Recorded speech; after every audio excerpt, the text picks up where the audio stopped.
Everybody, thank you ma'am मेरे को ये अपॉर्चुनिटी देने के लिए। फ्रेंड्स, मोदी केयर में एक बात सुनी थी कि समझ में आए तो कर लो, नहीं समझ में आए तो भी कर लो, करते करते समझ में आ जाएगा। और वही एग्जैक्टली मेरे साथ हुआ। जब मोदी केयर ज्वाइन करी थी तो एक सिंपल हाउसवाइफ थी जिसकी एक ही इनकम थी हस्बैंड की पॉकेट। हस्बैंड जो मुझे पॉकेट मनी देते थे वो मेरी ओनली इनकम थी, और जो पैसे उसमें से बचा लेती थी वही मेरी सेविंग्स थी। तो सपने ना देखने आते थे और ना हिम्मत होती थी। मोदी के जब ज्वाइन करी तो मुझे कोई आइडिया नहीं था नेटवर्क मार्केटिंग के बारे में। जीवन में कभी मैंने 100 रुपए भी नहीं कमाए थे और कभी जरूरत भी महसूस नहीं हुई थी। लेकिन जब मुझे कुछ पता नहीं था तो मुझे एक ही चीज था, अपलाइन जो बोल रही है उनको ब्लाइंडली फॉलो किया।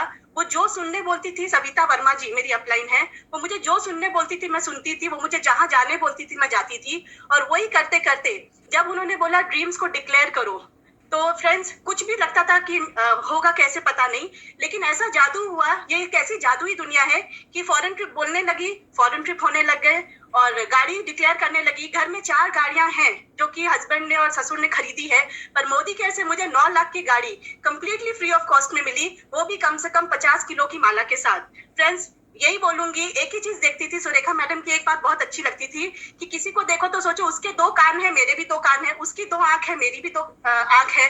जब वो कामयाब है तो मैं भी कामयाब हो जाऊंगी। और फ्रेंड्स वही हुआ। तो बोलूंगी एक जादुई दुनिया है, यहाँ जादू हो रहा है। अगले साल कम से कम मेरे 20 लोगों के साथ फॉरेन ट्रिप जाऊंगी और 10 लोग कम से कम मेरी गाड़ी में कार अचीव करेंगे। 2021 में ये हो जाएगा। Thank you ma'am.